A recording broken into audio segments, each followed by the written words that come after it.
The Princess Adventure Stories Beyond the Tower. Once upon a time, there was a magic golden flower that could heal the sick. A selfish woman named Mother Gothel found the flower and used its powers to keep herself young. Nearby, there lived a good queen and a kind king. One day, the queen grew ill. The only thing that could save her was the magic flower. So the king searched far and wide until he found it. The queen was cured, and soon after she gave birth to a baby girl named Rapunzel. The infant's golden hair held the magic of the flower, and Mother Gothel wanted it. So one night she crept into the castle and stole the princess. The king and queen were heartbroken, yet they never lost faith that their daughter would return. Every year, on the night of her birthday, they released lanterns into the sky, hoping that the lights would lead Rapunzel home.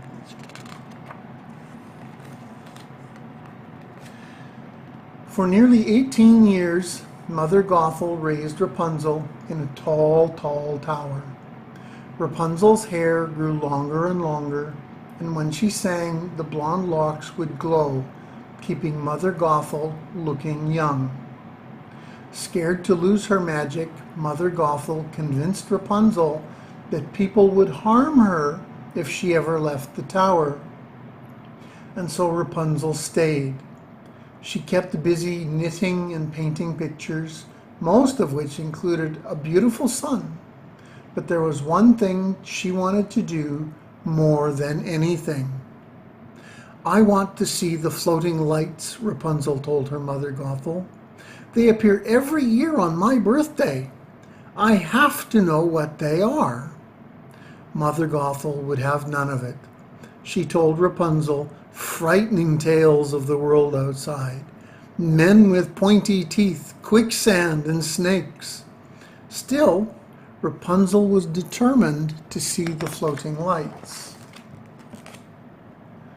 Rapunzel's chance came that very day when a stranger named Flynn Rider climbed her tower. The young man was a thief who had stolen a beautiful crown. Scared that the stranger was there to steal the magic of her hair, Rapunzel used it to tie Flynn to a chair. Then she took Flynn's satchel with the crown and hid it.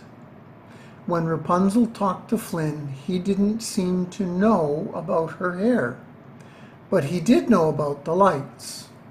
He told her they were lanterns. She decided to make a deal. "You will act as my guide, take me to those lanterns, and return me home safely. Then, and only then, will I return your satchel." Flynn had no choice. He agreed. Rapunzel was thrilled until she remembered all the terrible things Mother Gothel had told her about life outside the tower. Then she looked at her painting of the floating lights. She wanted to see them so badly. Taking a deep breath, she climbed down out of her tower using her long golden hair. When her feet touched the soft green grass, she let out a happy cry. "I can't believe I did this." As Rapunzel explored the forest for the first time, she was filled with joy. But she also felt guilty for disobeying Mother Gothel. One minute she was smiling and laughing, the next minute she was frowning. Flynn was hoping Rapunzel wouldn't want to continue, but she was determined. "I'm going to see those lanterns," she told him. Flynn led Rapunzel to the Snuggly Duckling, a tavern full of thieves and thugs. Flynn was sure that as soon as Rapunzel took one step inside, she would be so scared she'd run back to her tower, and then he could get the crown back and be on his way. But Flynn's plan went wrong. The thugs recognized him from a wanted poster. They decided to take him in for the reward. "Put him down," Rapunzel commanded. Surprised, the thugs let Flynn go. Then Rapunzel explained how she needed Flynn to take her to the lights. "Haven't any of you ever had a dream?" she asked. As it turned out, every one of the thugs had a dream. One wanted to be a concert pianist. Another one wanted to find true love. The list went on and on and on. Before long, the meanest, toughest men in the kingdom were singing with Rapunzel and swearing to do whatever they could to help her make her dream come true. Suddenly, the palace guards appeared in the tavern, looking for Flynn. The thugs helped Rapunzel and Flynn escape. The pair ran until they came to a steep cliff. Rapunzel used her hair to swing them over. Then she used her hair's magic light to lead them through a dark, flooded cave. "Your hair glows," Flynn said when they got safely to shore. "I didn't see that coming." "It doesn't just glow," Rapunzel calmly explained, wrapping her hair around a wound on his hand. Within moments, Flynn's palm was healed. But once it's cut, it turns brown and loses its power. It has to be protected. That's why Mother never let me. "You never left the tower," Flynn finished for her. Now Flynn understood why Rapunzel wanted to see the floating lights.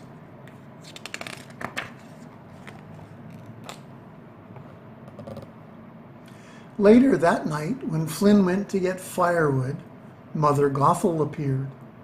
She tried to get Rapunzel to go back to the tower with her, but Rapunzel refused.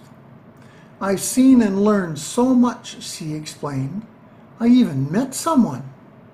Mother Gothel laughed. She told Rapunzel that Flynn only wanted the crown back. He didn't care about her at all. "Give it to him, you'll see," Mother Gothel promised. Rapunzel knew Flynn was a good man. She would prove Mother Gothel wrong. The next day, Rapunzel and Flynn reached the kingdom. As evening fell, Flynn rowed them out to the harbor to see the lanterns. Certain that Flynn was her friend, Rapunzel gave the crown back to him.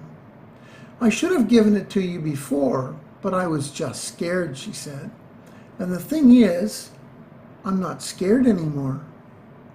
Suddenly, Flynn said he had to go ashore. "I'll be right back," he promised. But the next time Rapunzel saw Flynn, he was sailing away into the night. Her heart broke.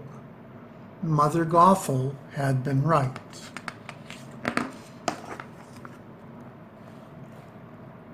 Upset, Rapunzel returned to the tower. She couldn't stop thinking about everything she had seen, especially a flag with a golden sun symbol. It was the same sun she had used in her own paintings. Suddenly, it all became clear. "I'm the lost princess," she told Mother Gothel, outraged. "You were wrong about the world, and you were wrong about me. I will never let you use my hair again." Just then, Flynn appeared. He hadn't left Rapunzel on purpose. He had been kidnapped. As soon as he had gotten free, he raced to the tower. Rapunzel was overjoyed until Mother Gothel wounded Flynn with a knife. Rapunzel rushed to his side to try to heal him, but just as she started to sing, Flynn took a shard of broken glass and cut off her magic hair. Instantly it turned brown, and Mother Gothel turned to dust. A tear fell from Rapunzel's eye as she realized she couldn't save Flynn. As soon as the tear touched Flynn's cheek, his wound began to heal. Rapunzel's hair was no longer magic, but there was still power inside of her. There was one thing left to do. Together, Rapunzel and Flynn rode straight to the castle where they found the king and queen. Rapunzel's parents knew her at once. They were thrilled. Their long-lost princess had finally returned. Rapunzel's life had changed so quickly. She had gotten herself out of the tower, saved Flynn, and found her true family. Now she was right where she was meant to be. The end.